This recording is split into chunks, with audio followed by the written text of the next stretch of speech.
할렐루야. 할렐루야. 네, 오늘은 우리 다 함께 반석이냐 걸림돌이냐라는 주제로 말씀 나누길 원합니다. Today we will share about the theme, the rock or stumbling block. 우리는 예수님이 누구라고 생각합니까? Who do we think Jesus is? 그저 지금 당장에 우리 머릿속에 있는 떠오르는 그런 생각이 아니라 우리가 마음속 깊은 곳에서 예수님을 어떤 분으로 생각하는지를 우리가 오늘 다 함께 한번 생각해 보길 원합니다.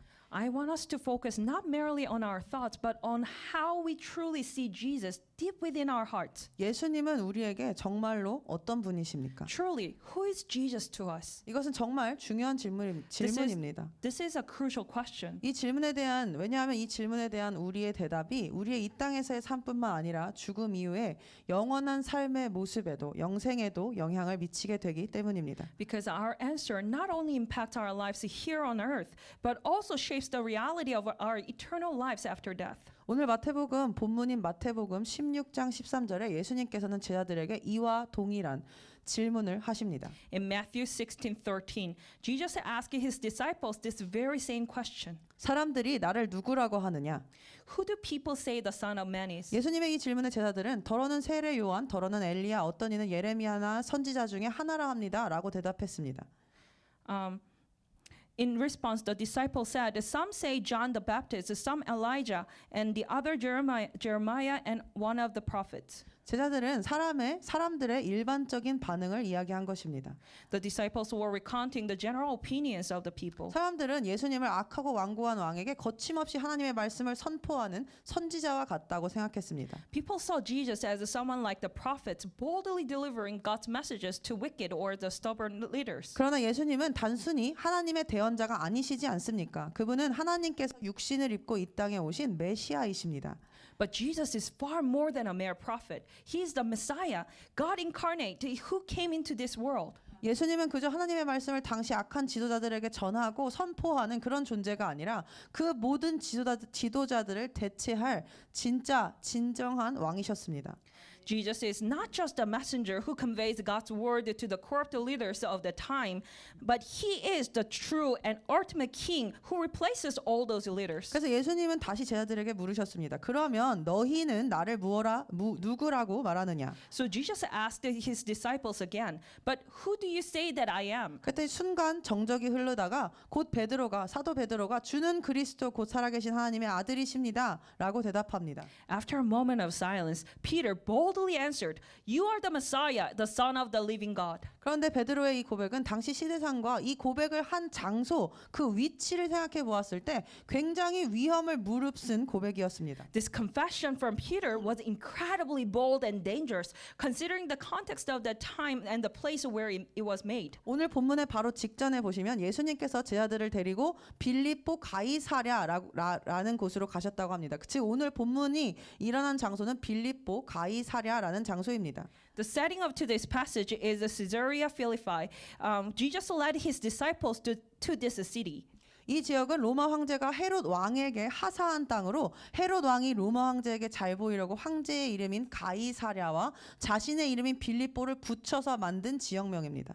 The Roman emperor had gifted this region to King Herod, and in an effort to gain favor with the emperor, Herod named this area by combining the emperor's name, Caesarea, with his own name, Philippi. 이렇게 사람의 마음을 살려고 했으니 그 땅은 얼마나 우상의 땅이었겠습니까? 우상의 땅, 인간 로마 황제를 숭배하는 땅, 온갖 잡신들의 신절이 화려하게 세워져 있던 세상 한복판 같은 땅이었다는 것입니다. So this land was steeped in idolatry. It was actually named after to gain the favor with the emperor. So it was a place where the Roman emperor was worshipped as a god, a land adorned with magnificent temples with various false gods. 또한 이 시대는 황제를 신처럼 숭배하는 문화가 만연해 있어서 그래서 사람들은 황제를 주님, 신이시여 뭐 이렇게 불렀어야 했다고 합니다. During this era, the culture of emperor worship was widespread. People were required to address the emperor as Lord or God. 그러니까 장소도 장소지만 이 신, 주님 이런 명칭 호칭을 황제가 아닌 다른 이에게 붙이면 큰일이 나는 시대에 살았던 것입니다. So to call anyone else by such titles would have been considered an act of treason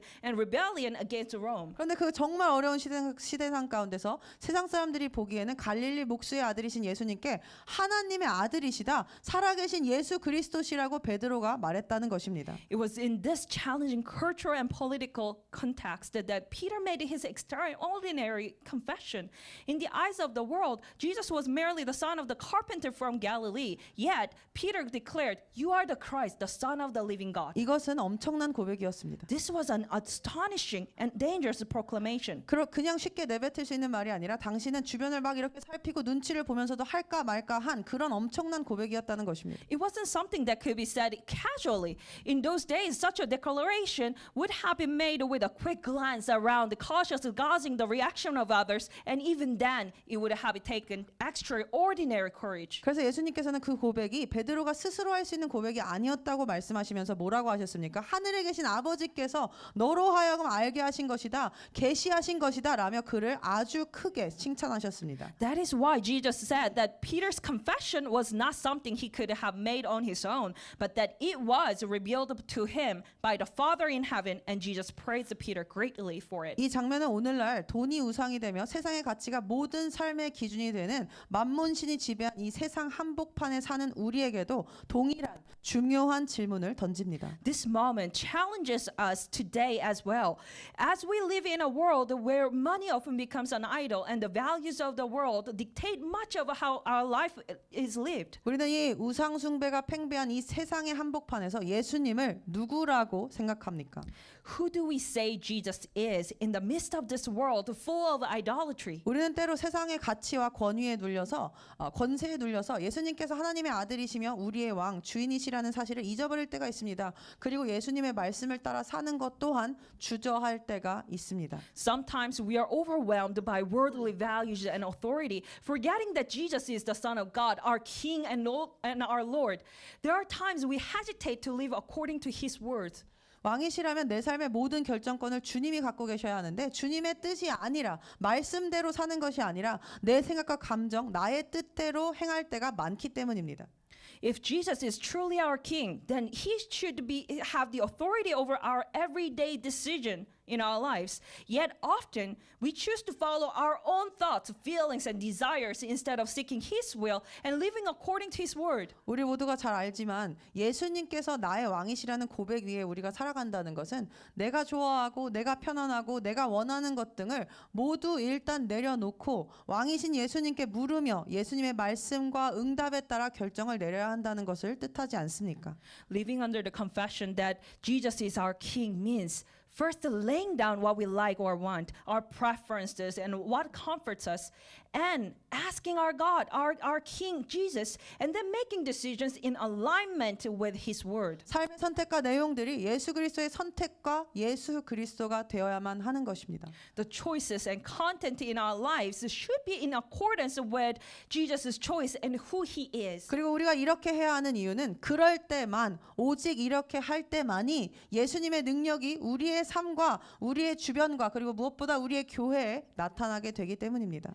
And it must be because it is only then the power of Jesus will be revealed in our lives and in the church. 그래서 예수님께서는 베드로에게 이런 축복, 그런 고백을 한 베드로에게 이런 축복을 하셨습니다. So Jesus gives to Peter the following blessing. 나도 너에게 말하노니 너는 베드로라. 그리고 이 반석 위에 내가 나의 교회를 세우리니 지옥의 문들이 그것을 이기지 못하리라. 그리고 내가 천국의 열쇠들을 너에게 주리니 네가 무엇이든지 땅에서 묶으면 하늘에서도 묶일 것이요 또 네가 무엇이든지 땅에서 풀면 하늘에서도 풀릴 것이라. 이렇게 축복하셨습니다. So it's written in Matthew 16, verse 18 to 19. And I also say to you that you are Peter, and on this rock I will build my church, and the gates of Hades shall not prevail against it. And I will give you the keys of the kingdom of heaven, and whatever you bind on earth will be bound in heaven, and whatever you loose on earth will be loosened in heaven. 여기서 베드로를 지칭하는 반석으로 번역된 헬라어는 페트라라고 하는데 이것은 거대한 바위를 가리킵니다. Here the word rock, which refers to Peter, is Petra in Greek, and it means a massive rock or boulder. 이는 단순히 작은 돌이 아니라 튼튼하고 안정적인 기반을 뜻합니다. It refers to not a small rock, but a strong and stable foundation. 이 본문에서 반석은 사도 베드로의 그 하나님 아버지로부터 받은 계시의 고백을 뜻합니다. In today's main text, this rock refers to the confession of Apostle Peter that was revealed by God. 여기서 우리는 예수님의 이 말씀으로 이는 예수님에 대한 명확한 인식과 예수님을 주인으로 삼은 명확한 고백 위에 교회가 세워진다는 것을 알 수 있습니다. 또한 온전히 예수님을 살아계신 분, 하나님의 아들, 왕, 주인으로 인식하고 모신 사람과 그들의 모임에는 천국의 열쇠가 주어지며 지옥의 권세가 절대로 이길 수 없는 예수 그리스도의 능력이 함께 하시게 된다는 것 또한 알 수 있습니다. Through this statement of Jesus, we understand that the church is built on a clear recognition of who Jesus is and a firm confession that he is our Lord. Those who recognize Jesus as the living one, the Son of God, the King and the Lord, gather as his followers are given the keys of the kingdom of heaven, and the power of Jesus Christ, which is invincible against the forces of hell, will be with them. 그런데 바로 이 이후로 어떤 일이 일어났습니까? But what happened immediately after this? 그것을 잠시 살펴보길 원하는데 이 고백과 예수님의 축복의 선포가 너무나도 무색하게 바로 사도 베드로가 엄청나게 무너지는 일이 발생합니다. Soon after this confession and declaration of Jesus' blessing, Peter had a huge downfall that seemed to make them meaningless. 본문 21절입니다.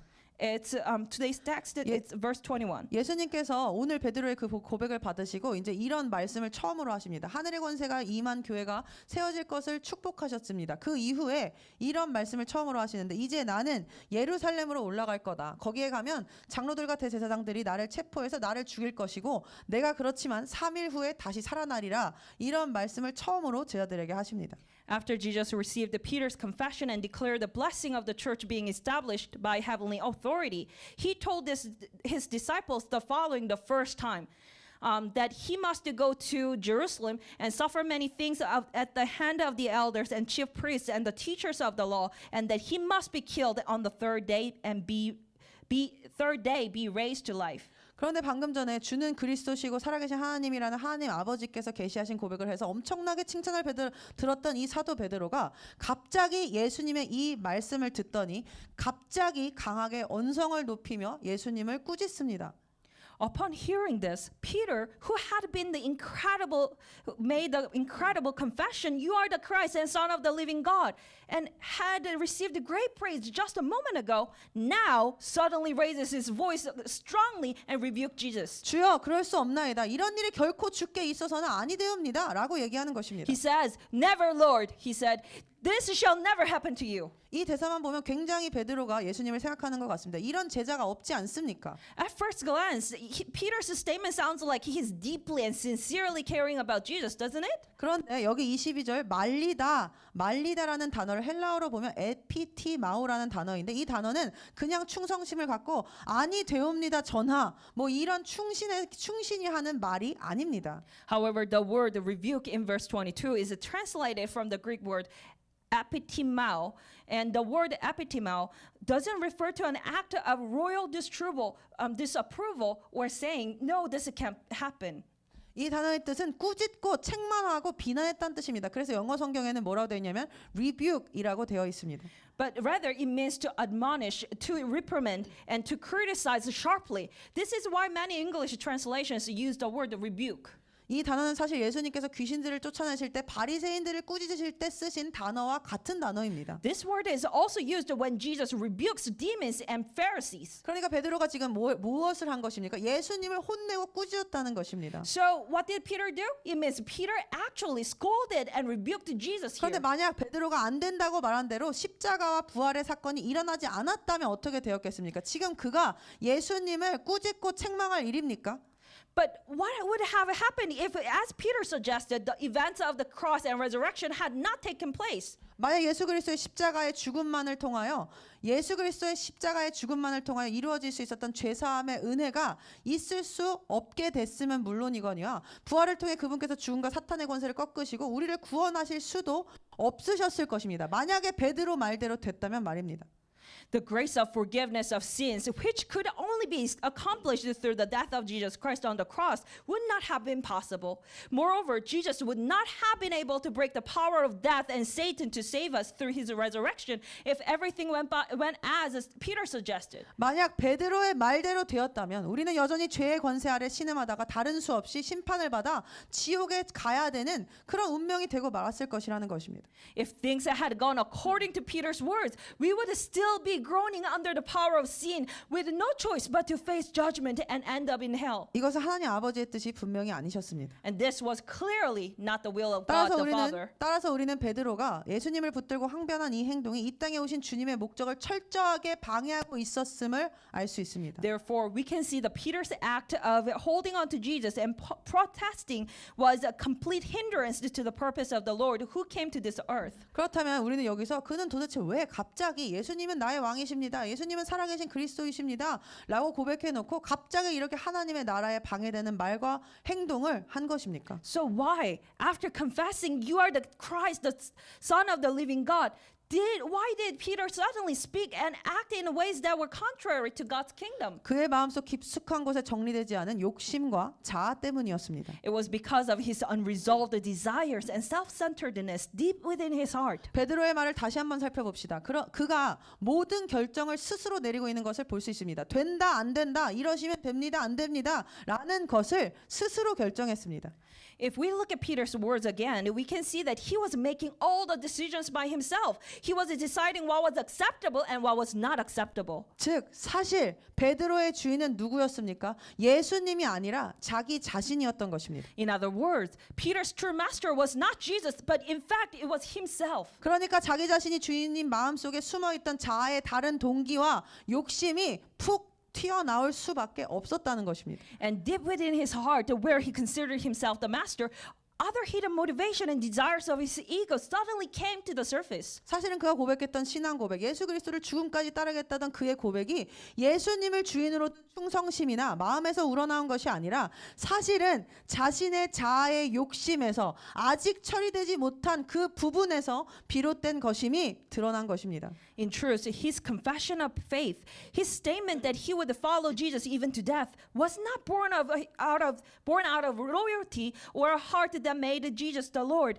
but rather from the desires rooted in his own ego that's unresolved. 우리는 하나님의 나라를 갈망하는 갈망과 나 자신의 욕심을 아주 자주 헷갈리는 경향이 있습니다. We often have this tendency to be confuse the longing for God's kingdom with our own desires. 내 가슴이 뜨거우면 하나님 나라를 갈망하는 것이라 이것을 하나님이 주신 갈망이라고 생각하지만 소명이라 생각하지만 사실은 그것이 나의 욕심, 나의 야망일 때가 많다는 것입니다. When our hearts burn with passion, we think it's a longing for God's kingdom, but often it is our own desires and ambitions. 그저 평범한 직장인이고 목회자도 아닌데 무슨 야망이라는 거창한 단어를 붙이냐고 생각하실 수 있지만 You might question why a word as grand as ambition is being used for someone who is simply an ordinary worker and not a pastor.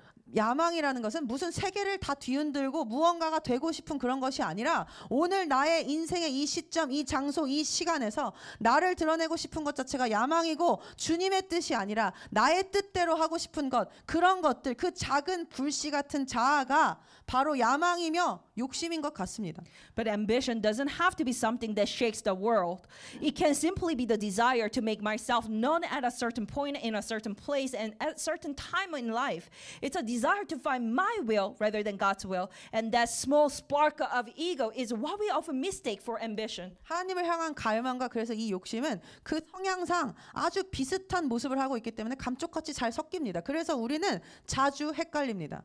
Our longing for God and our fleshly desires are so easily intertwined.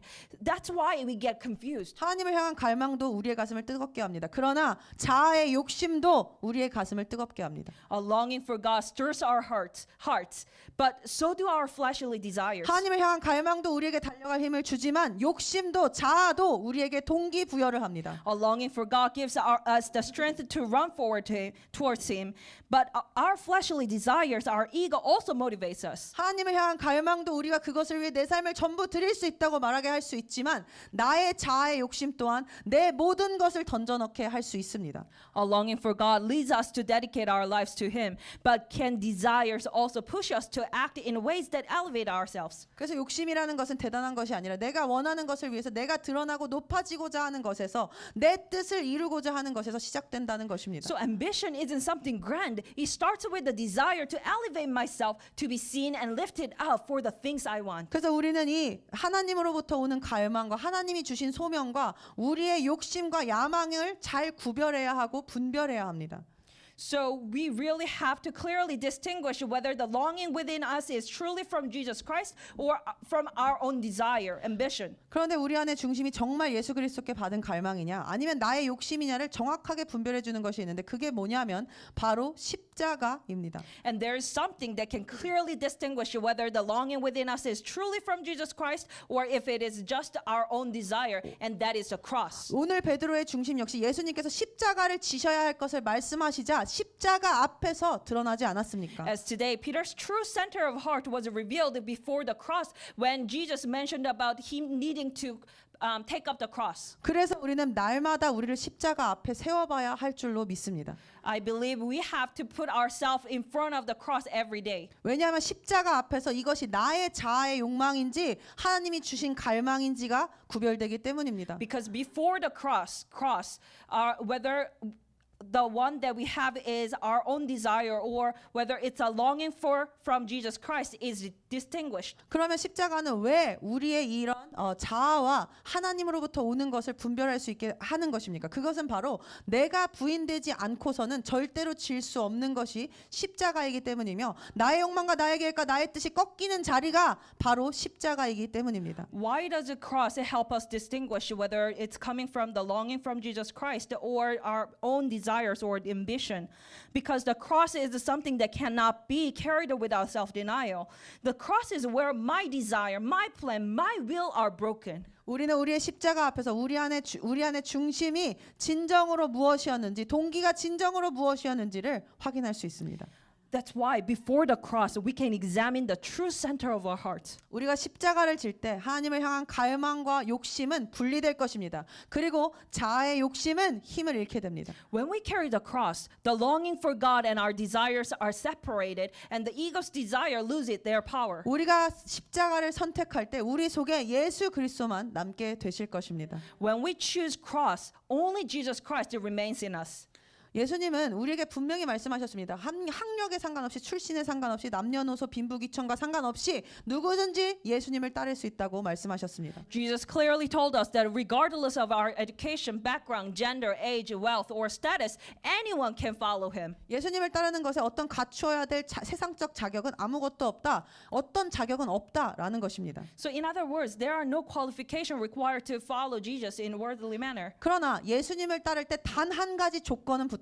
그것은 필수적인 사항이었는데 그것은 무엇이냐? 오직 자기를 부인하고 자기 십자가를 날마다 져야 하는 것이라고 예수님께서 말씀하셨습니다. But if we are to follow Jesus, there is one essential condition, which includes to deny ourselves, take up our own cross. 왜 그렇겠습니까? 언젠가는 진정으로 예수 그리스도가 인도하시는 좁은 길을 가고 있다면 우리가 정말로 내 자신을 모두 내던져야 되는 때가 반드시 오기 때문입니다. Why is that? Because if we are truly walking the narrow path that Jesus Christ leads us on, there will come a time when we must throw away everything about ourselves. 솔직히 제자들이 예수님을 따를 때 폭풍이 갑자기 잠잠해지고 예수님께서 오병이어의 기적을 일으키시고 죽은 자를 살리시고 귀신을 떠나보내시고 이럴 때 예수님을 따르기 쉬웠겠습니까? 아니면 어려웠겠습니까? When the disciples followed Jesus, when the miracles of the robes and the fishes occurred, and when the dead men were raised and demons cast out,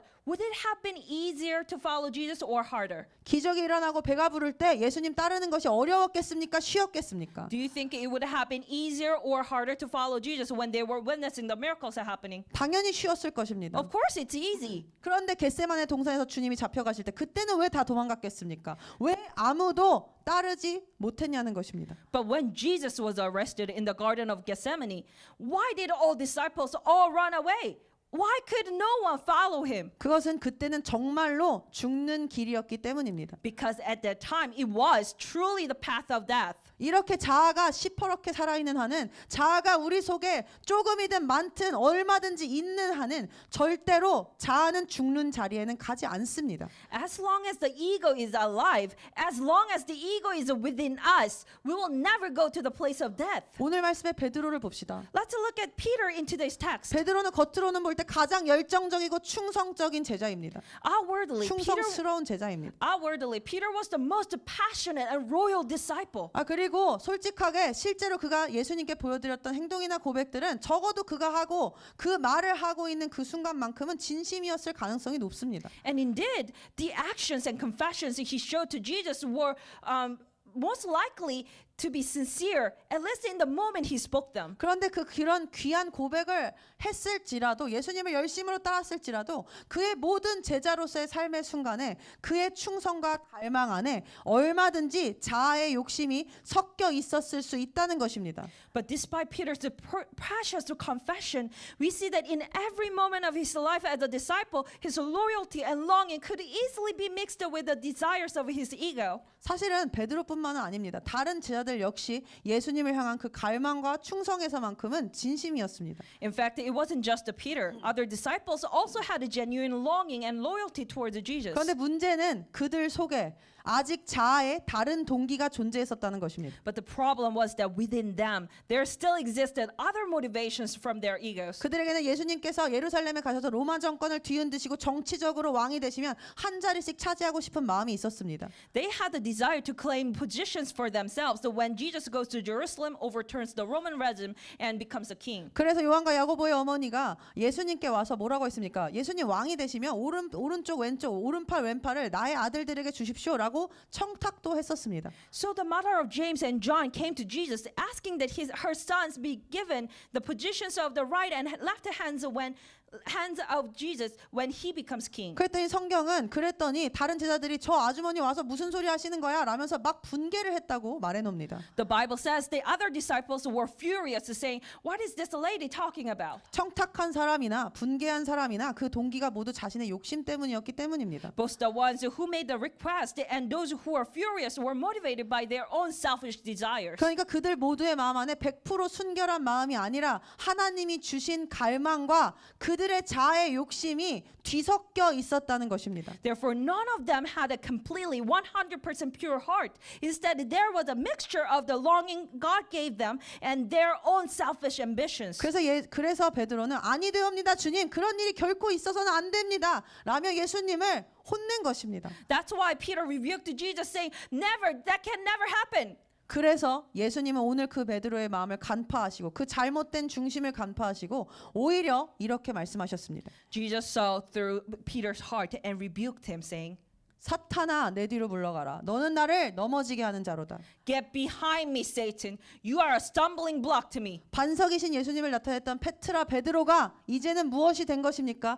예수님까지도 걸려 넘어지게 할 수 있는 걸림돌이 되어버렸다는 것입니다. Peter, who was Petra, the rock representing God, Jesus, has now become a stumbling block that could lead even Jesus to stumble. 여기서 걸림돌이라는 단어는 걸려 넘어지게 하는 자라는 단어는 헬라어로 스칸달론이라는 단어입니다. The word stumbling block here is skandalon in Greek. 원래는 이것은 미끼를 놓아둔 함정에 걸려들게 하는 장치를 의미하며 은유적으로는 장애물을 뜻합니다. Originally, it refers to the device in a trap used to catch prey, and metaphorically, it means an obstacle. 그리고 이 스캔달론이라는 단어는 우리가 일상에서 잘 사용하는 스캔들이라는 단어의 원어입니다.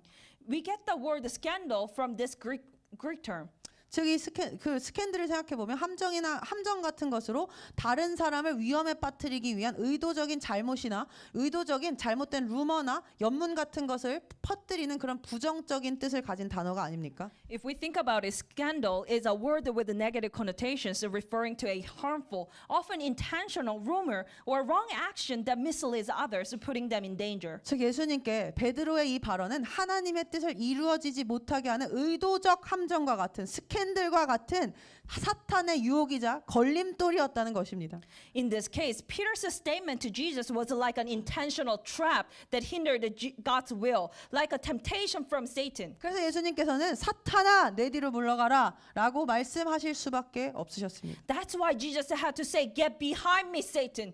이처럼 우리의 자아의 욕심과 예수 그리스도가 아닌 다른 동기에는 다른 동기가 조금이라도 있다면 그것은 하나님께 속한 것이 아니라면 그것은 전부 다 사탄에 속한 것입니다. Like such, the desires of our ego and any motivation outside of Jesus Christ belong to Satan if it's not from God. 우리의 거듭나지 않은 자아는 사탄의 편이라는 것입니다.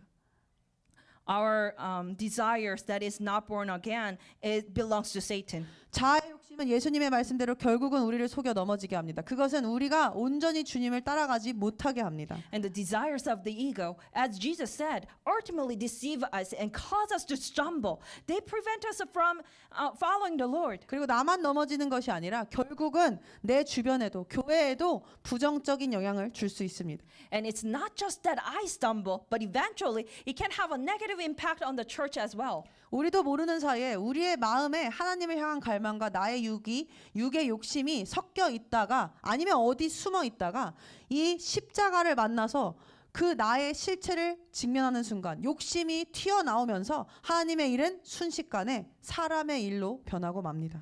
Without even realizing it, we often mix the desire for God with our fleshly desires. And the moment our selfish ambitions emerge, the work of God can quickly become about human concerns instead. 그래서 예수님께서도 베드로에게 사탄아 내 뒤로 물러가라. 너는 하나님의 일을 생각하지 않고 사람의 일을 생각한다. 너의 일을 생각한다. 라고 말씀하신 것입니다.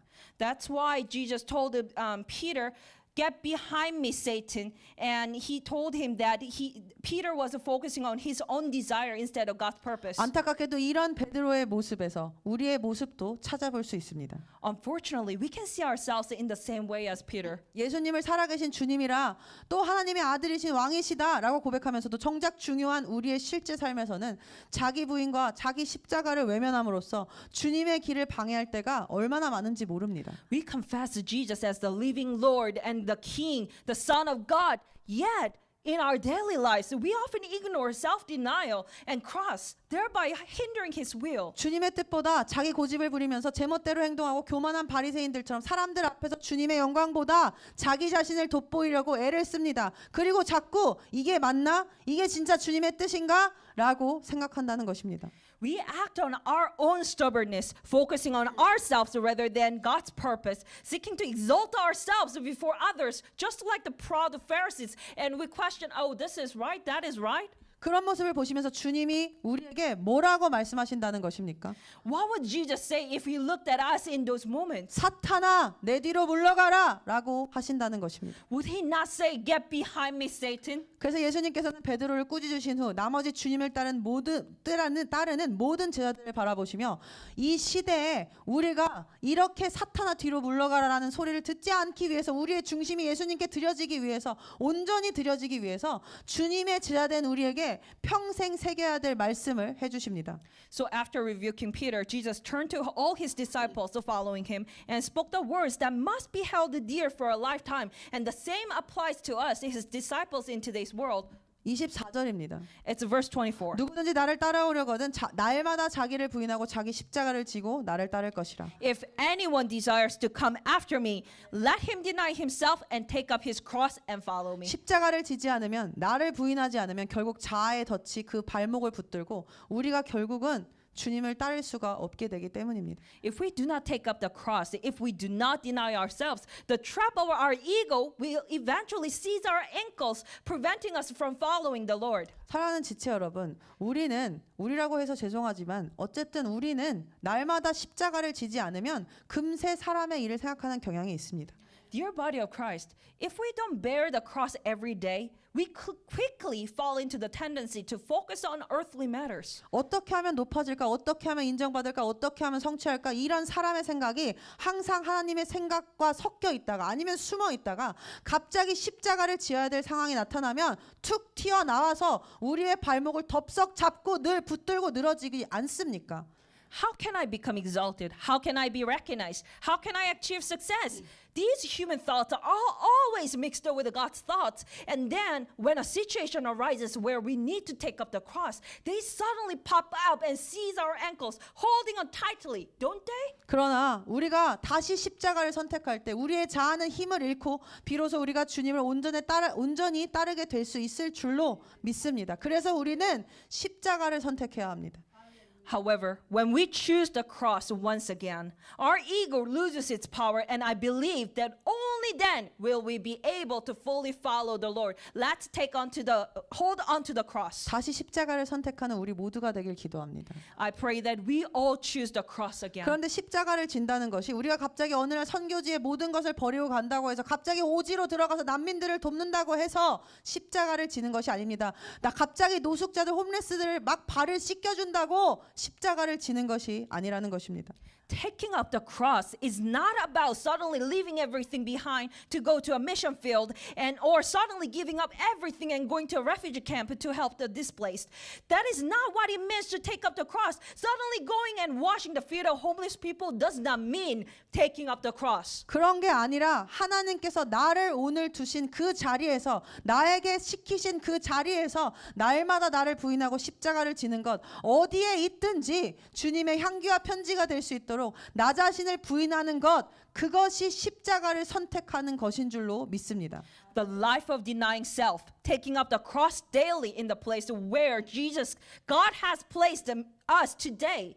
And the life of denying self to become the fragrance of Christ wherever we are is the life of choosing the cross. 사랑하는 지체 여러분, 교회에서 일한다고 거룩한 일이고 직장에서 일한다고 거룩하지 못한 것이 아니지 않습니까? Dear body of Christ, working in the church doesn't automatically make it holy work. Working in a job doesn't make it any less holy, does it? 어디서 무엇을 하든지 그게 중요한 게 아니라 우리가 어디에 있든지 무엇을 하든지 누구에게 하듯 하냐가 중요한 것 아니겠습니까? It doesn't matter where we are doing it. But what matters is not where we are, but who we are doing it for. 우리가 직장 일을 해도 주님을 생각하면서 주님께 하듯 하면 그게 거룩한 일이 되고 그게 십자가를 지는 것이 되는 것입니다. Even if we are working at our jobs, if we do it with the Lord in mind and as if we are doing it for Him, it becomes a holy work and a way of taking up the cross. 그런데 우리가 교회를 하면서도 불평하고 경쟁하고 나 안 알아봐 준다고 힘 빠져하고 그때부터 그건 언제든지 아무리 선한 일일지라도 속된 일이 될 수 있다는 것입니다.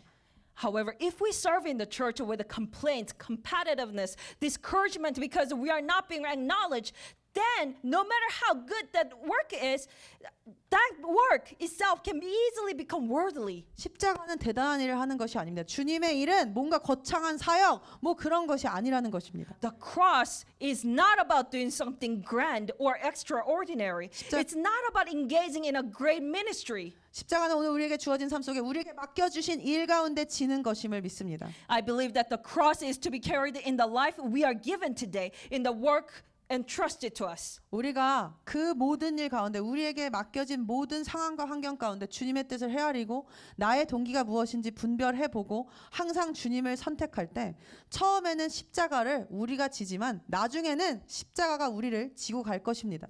In everything we do, when we align our hearts with God's will, discern our motives, and always choose Him, at first we may bear the cross, but eventually the cross will carry us. 처음에는 어려워도 계속해서 나를 부인하다 보면 가속도가 붙는다는 것입니다. The first is hard, but if we keep doing it, it's going to be easier. 이 처음에는 내가 십자가를 지지만 나중에 십자가가 나를 지고 간다는 말은 순교하신 주기철 목사님이 하신 말씀입니다. The statement, at first I carry the cross, but eventually the cross carries me, is from the martyred pastor Ju Gi-chul. 왜냐하면 십자가에는 능력이 있기 때문에 이렇게 말씀하신 것이라고 생각합니다.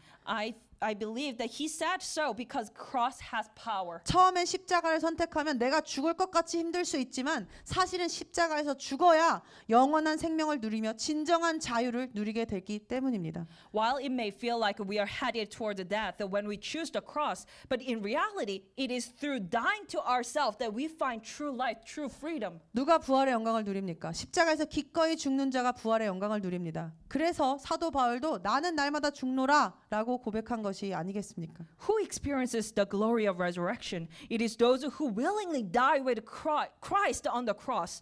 Apostle Paul also expressed this truth, I die daily. 우리는 자꾸 곁눈질하는 경향이 있습니다. 자꾸 내 앞에 하나님께서 두신 도전과 환경과 같은 십자가를 못 보고 자꾸 다른 거 하려고 그러고 자꾸 다른 곳으로 눈을 돌린다는 것입니다. When we often have this tendency to look away from the cross before us, instead of focusing on the task and challenges God has set before us, we are easily distracted and seek alternatives. 그러나 분명 우리가 지금 놓인 환경과 시대와 상황에는 이유가 있습니다. 지금 내가 처한 환경에는 내가 속한 이 시대와 장소와 상황에는 이유가 있습니다. 주님께서 하신 일이라는 것입니다. However, the environment, the time, and the situation we are placed in have a purpose. They are the work of the Lord.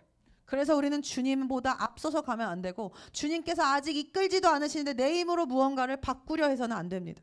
We should not attempt to change things with our own strength when the Lord has not yet led us forward. 우리가 주님을 끌고 가려고 하면 안 된다는 것입니다. We should not try to drag the Lord in our ways. 내 방식대로 내 길로 주님을 끌고 가려 해도 주님은 절대 움직이시는 분이 아니십니다. Even if we attempt to lead God in our own path, He doesn't do that. 그래서 마지막으로 살펴보길 원하는 것이 오늘 본문에 예수님께서 사탄아 뭐라고 하셨습니까? 사탄아 내 뒤로 물러가라고 하셨습니다. 여기서 예수님께서 사용하신 헬라어 단어는 무오피소라는 단어입니다.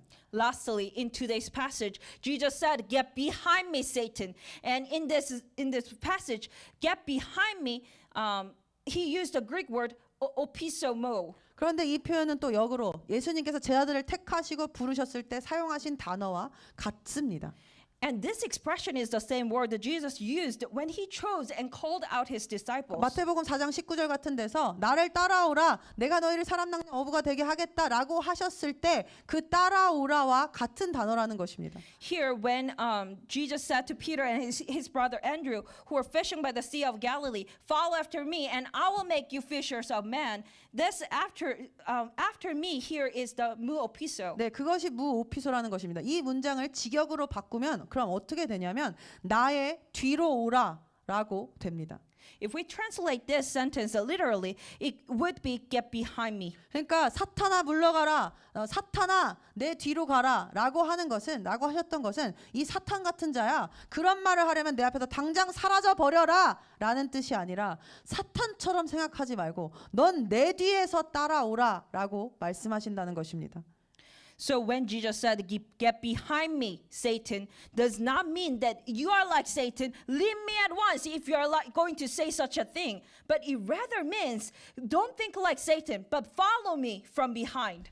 제자들은 무오피소 나의 뒤에서 따라오라는 말을 분명 들었던 사람들입니다. Disciples certainly heard Jesus saying, "Opisomo." 그러니까 예수님께서 사탄아 내 뒤로 물러가라 하셨을 때 이 뜻을 잘 알아들었을 것이라고 생각합니다. So when they heard, "Get behind me, Satan," I believe they understood it well. 예수님의 뜻은 나보다 앞서지 말고 예수님보다 앞서지 말고 예수님의 뒤에서 겸손히 따라오라는 것입니다. He is telling them and us not to go before him, but to humbly follow after him. 예수님의 생각보다 내 생각이 더 앞서서는 안 되기 때문입니다. Because our thoughts should never come before Jesus' thoughts. 왜냐? 우리의 육신의 생각, 나의 생각, 혼의 생각은 사망을 가져옵니다. 그러나 영, 하나님의 생각, 성령의 생각은 생명이기 때문입니다. Because our carnal mind leads to death, but God's thoughts, which are spiritual, leads to life. 그리고 하늘이 땅보다 높은 것 같이 하나님의 생각과 길이 우리의 생각과 길보다 높습니다. Just as the heavens are higher than the earth, so are God's thoughts and ways are higher than our thoughts and ways. 그래서 사도 베드로가 계속 그 길로 가면 안 되기 때문에 예수님께서는 베드로가 가야 할 길을 그가 해야 하는 일을 다시 상기시키신 것입니다.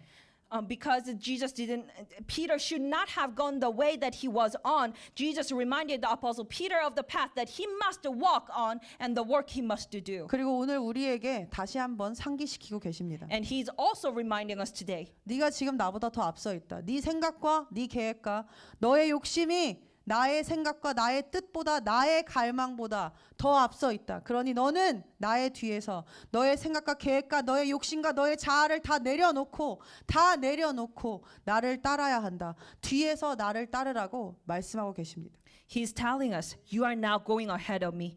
Your thoughts, your plans, your desires come before my thoughts, my will, my longing. But you must surrender your own thoughts and plans and your desires and follow me from behind. 이런 태도로 살아야만 우리는 사탄의 길을 피할 수 있을 것입니다. Only by living with this attitude can we avoid the path of Satan. 하나님의 길이 우리의 길보다 높으시며 하나님의 생각은 재앙이 아니라 우리에게 끝내 소망을 주시기 위함임을 또한 잊지 맙시다. Let us not forget that God's ways are higher than our ways, and His thoughts are not to destroy us, but to give us hope. 힘들어도 십자가를 지는 것을 계속해서 연습하고 계속해서 다시 반복하면 우리는 하나님의 뜻을 따라 살며 하나님의 일하심의 통로가 될 수 있을 것입니다. Even if it is difficult, as we continue to practice carrying on our cross, we live according to God's will and become a channel for His work.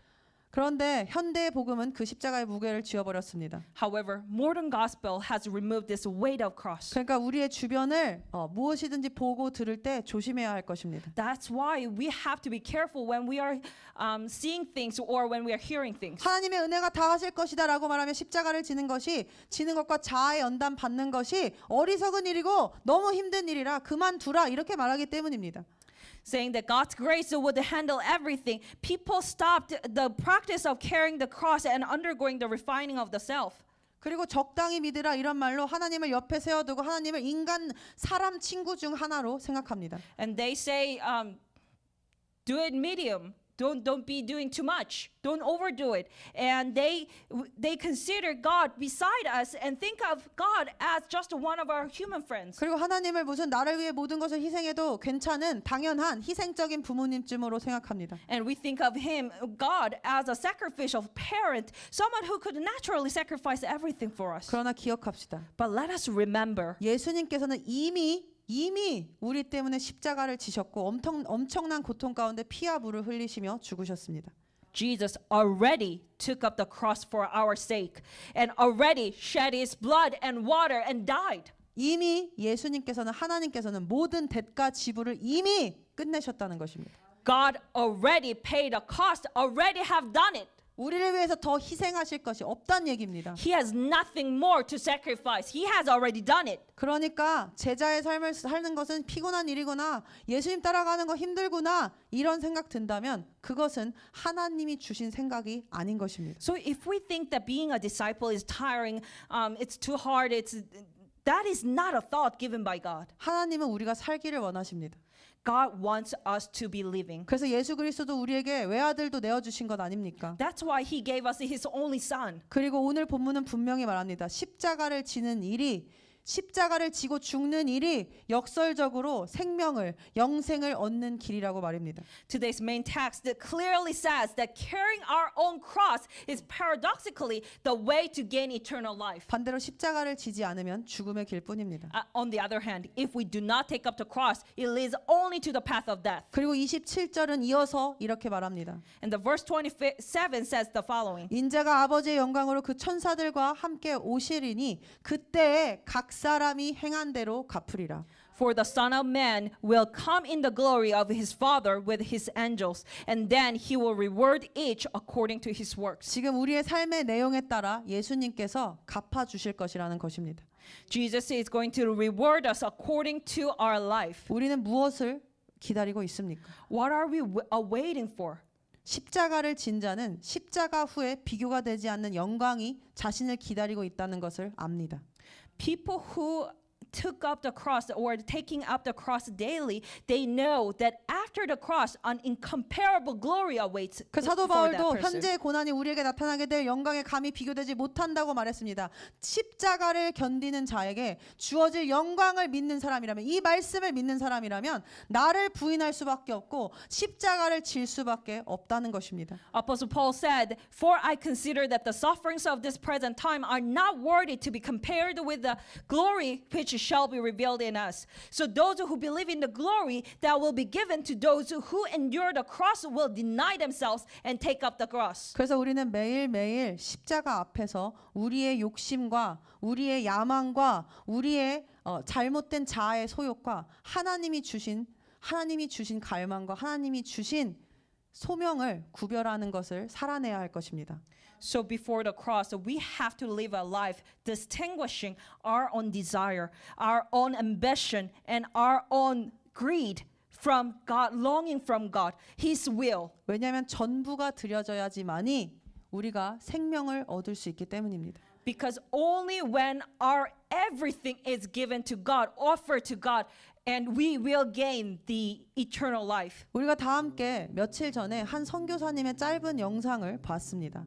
A few days ago, we all watched a short video of a missionary. 그 선교사님이 이렇게 말씀하셨습니다. The missionary said the following: 사탄은 우리를 연구하는 존재다라고 말합니다. Satan is an entity that studies us. 우리에게 만약 10,000평 정도 되는 땅이 있다고 가정해 볼 때 사탄은 그 10,000평이나 되는 땅을 두고 다 네가 가져, 다 네 거야, 하나님께 드릴 필요 없어, 다 너 가져, 이렇게 단순하게 우리가 알아차릴 정도로 욕심쟁이처럼 속이고 말하지 않는다는 것입니다. Let's assume we have about 8.14 acres of land. Satan doesn't simply say in a greedy manner saying, "Oh, take it all. It's all yours. No need to give anything to God." 그러고서는 오히려 우리에게 뭐라고 말하냐면 10,000 그 땅 그거 거의 다 모든 것 다 하나님께 바쳐. 그런데 그 대신에 그 가운데 10,000평 가운데 가장 그 안에 있는 그 100평 정도만 그 조금만 네가 가져. 그 정도만 네가 가져. 그건 너가 해. 이렇게 말한다는 것입니다. Instead, he says, offer almost all of the 8.14 acres of the land to God, but 0.082 acres in the middle of it, you keep that for yourself. 그런데 10,000평 중에 100평이라고 하니까 이거 뭐 100분의 1밖에 안 되니까 별것 아닌 것 같이 느낄 수 있지만 미국이나 일본과 같은 나라의 부동산법을 보면 9,900평이나 되는 땅이 다른 이의 소유라고 할지라도 그 가장 가운데 100평밖에 안 되는 땅이 누군가의 땅이라고 하면은 그 땅에 들어갈 수 있도록 그 주인이 들어갈 수 있도록 접근성을 줘야 하기 때문에 도로를 내줘야 하는 의무가 있다고 합니다.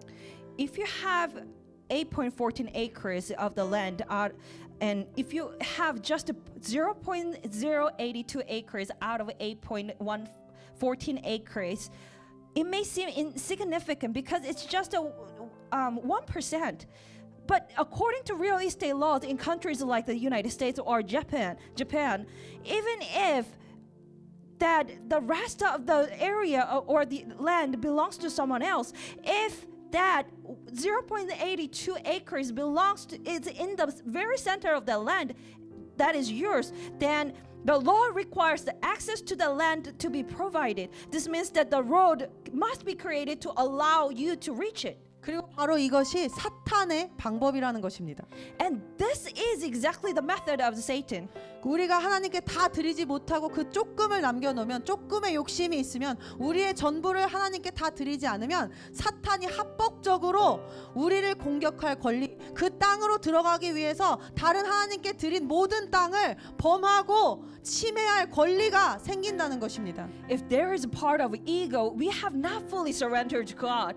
If there is a greed, if we don't give our entire selves to God, Satan gains the legal right to attack us to get to the place where we haven't surrendered to. 그래서 에베소서 4장 27절에 마귀에게 틈을 주지 말라고 사도 바울이 경고한 것입니다. That's why in Ephesians 4:27, Apostle Paul warned us not to give the devil a foothold. 우리가 이 욕심을 들고 있으면 그것이 사탄에게 틈을 주는 것이며 합법적으로 우리를 공격할 이 교회를 공격할 우리의 부르심을 공격할 그런 틈을 준다는 것입니다. If we are holding even the slightest degree, the slightest thing of the ego, then we are giving devil the illegal right to attack us, legal right to attack us. 왜냐? 진 자는 이긴 자의 종이 되는 것이 법칙이기 때문입니다. 법이기 때문입니다. Because it's the principle that the one who is defeated becomes the slave of the winner. 그래서 우리가 사탄에게 속아서 그 조그만 것을 우리의 마음 안에 자아를 남겨두게 되면 합법적으로 사탄이 우리를 공격할 수 있게 된다는 것입니다. So if we get deceived by Satan and if we leave even the slightest the part of our ego, then we give the Satan the legal right to attack us. 아무리 하나님께 다 드려도 아직도 내 안에 있는 그 자그마한 자아의 욕심 때문에 다 영향을 받아서 망쳐서 속에서 골마서 다 밖으로 썩어가는 것은 그래서 그때부턴 시간 문제라는 것입니다. Even if we surrender everything to God, if there is still that small part of our ego and greed within us,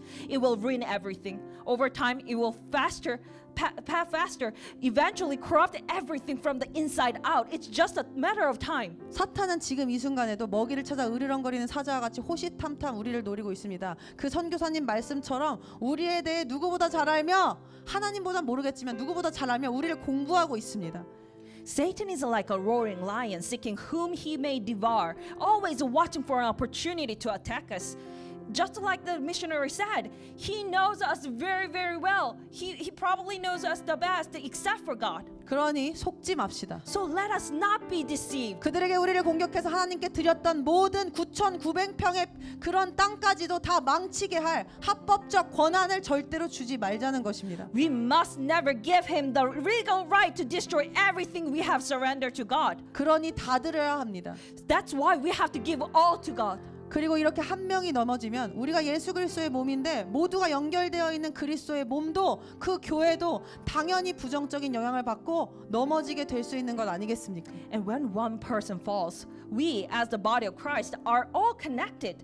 Naturally, the body of Christ will be negatively affected and others may stumble as well. 그러니 깨어 있읍시다. So let us stay awake. 그래서 사도 베드로의 이전 모습과 같이 제자들의 이전 모습과 같이 하나님을 향한 마음과 나의 욕심이 섞여 있다면 그 숨어 있다면 그것을 오늘 우리가 예수님 앞에 드리기를 원합니다.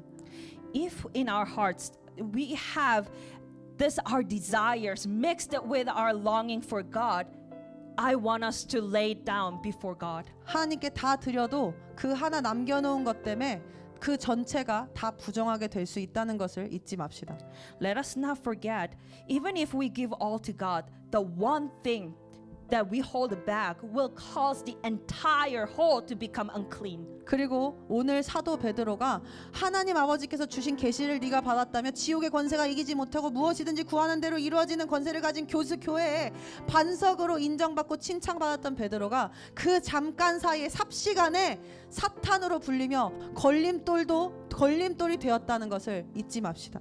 The Apostle Peter, whose confession was recognized as a revelation given by God the Father and who was acknowledged as the rock of the church, possessing the authority that cannot be overcome by the powers of hell, and that grants whatever is asked. However, in an instant, he was called Satan. Let us not forget that. 그가 걸림돌이 됐던 이유는 그가 전부를 드리지 않았기 때문입니다. 사탄에게 속아서 그 조그마한 땅을 자신을 위해 남겨놨었기 때문입니다. He became stumbling rock because he didn't give all, because he had a certain thing, something in him. 그 누구도 이것에서 예외는 아닙니다. 반석이 될지 걸림돌이 될지는 우리가 우리의 전부를 하나님께 드리는지 아니면 아주 작은 부분일지라도 여전히 나의 자아의 욕심을 붙드는지에 따라 결정될 것입니다. There's no exception to this. No one is exception to this. Whether we become the rock or a stumbling block will depend on whether we surrender our entire thing to God or still cling even to the smallest degree to the selfish desires of our ego. 그래서 오늘 저는 우리 모두가 하나님 앞에 전부를 드리는 내가 조금 떼어놨던 그 내 마음의 가장 중심, 가장 깊은 곳에 있는 그 자아의 마지막 부분까지도 모두 하나님께 드리겠다는 결단을 내리는 은혜가 있게 되기를 기도합니다.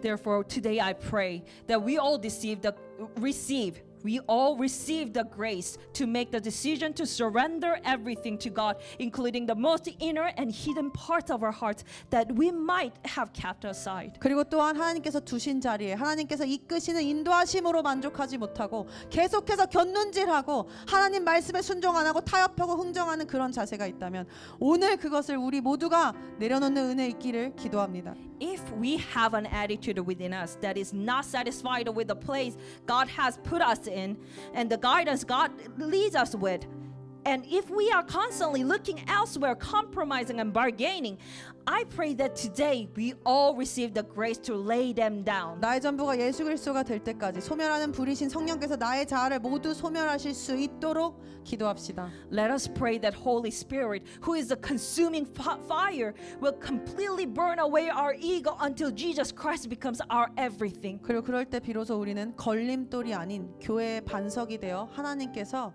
기뻐하시는 삶 살게 될 줄로 믿습니다. Only then will we truly become the rock of the church, not a stumbling block, and live a life that brings joy to God. 할렐루야. Hallelujah. 네, 우리 다 함께 찬양하겠습니다. 우리의 전부를 드리겠다는 마음으로 하나님께 이 찬양 올려드리길 원합니다.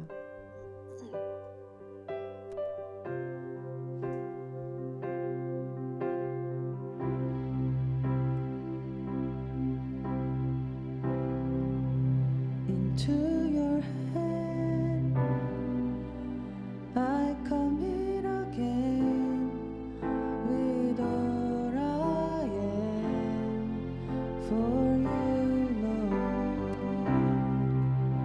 You hold my world in the palm of your hand, and I am yours forever.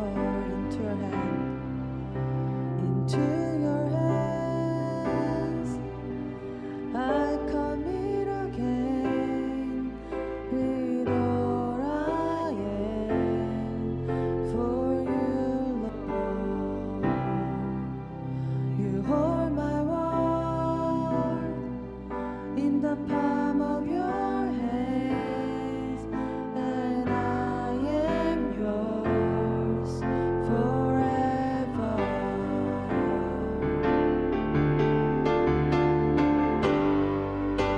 Jesus, I believe in you. Jesus, I belong to you. You're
주님만을 찬양합시다. 주님만을 경배합시다. 주님께 이 고백 올려드리길 원합니다.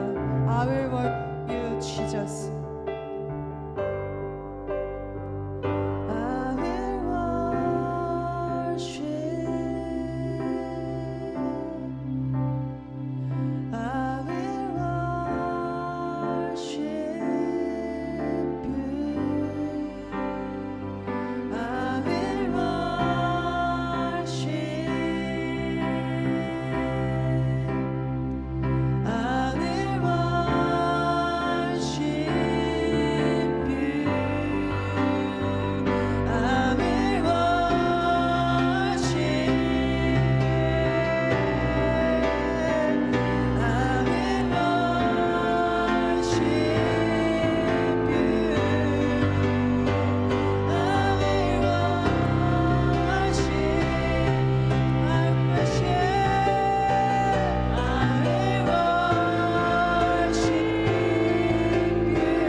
감사합니다. 주님께서 오늘 우리에게 주신 말씀, 우리가 한순간에 반석이 될 수도 있고 거치는 돌이 걸림돌이 될 수도 있음을 주님 고백합니다. 우리가 더 이상 우리의 일을, 나의 욕심을, 나의 뜻을 성취하는 것을 원하는 것이 아니라, 사람의 일을 생각하는 것이 아니라 오직 예수 그리스도, 오직 하나님의 나라와 그 의만을 구하며 나아가길 원합니다. 그리고 우리가 주님의 손을 끌고 우리의 힘으로 주님을 움직이려 하고 주님을 끌고 가렸던 그 모든 그 잘못된 행동들과 죄들을 내려놓고 주님 뒤로 물러가 정말 주님을 겸손히 따르는 자들 되길 원합니다. 그럴 때 이 교회의 머리이신 예수 그리스도께서 주님 모든 영양분을 공급하셔서 각 지체가 자라나게 하시고 우리가 정말 주님께서 기뻐하시는 주님의 순결한 신부된 교회로 주님 만들어 가실 줄 믿습니다. 아버지, 지금 이 시간 우리의 자아에 숨겨져 있는 부분이 있다면, 그래서 다른 모든 하나님께 드린 아버지 우리의 마음들을 아버지 망치는 것들이 있다면 지금 우리에게 그것을 알려주시고 우리의 마음 가운데 그것들을 주님 말씀하여 주셔서 아버지 우리가 그 드리지 못한 마지막까지 그 작은 땅까지 주님 앞에 모두 드리고 헌신하는 그런 일, 그런 역사 있게 되기를 원합니다. 주님, 우리의 결단과 함께하여 주시며 아버지 우리의 삶에 주님 동행하여 주시는 주님만을 높이며 찬양합니다. 주님께서 시작하셨으니 주님께서 완성하신다는 그 말씀을 붙들며 오직 예수 그리스도만을 아버지 믿으며 나아갑니다. 우리의 이 작은 인생이 주님의 귀하신 손바닥 위에 있음을 고백합니다. 주님 감사합니다. 오직 살아계신 하나님의 아들이신 예수 그리스도의 이름으로 기도드렸습니다.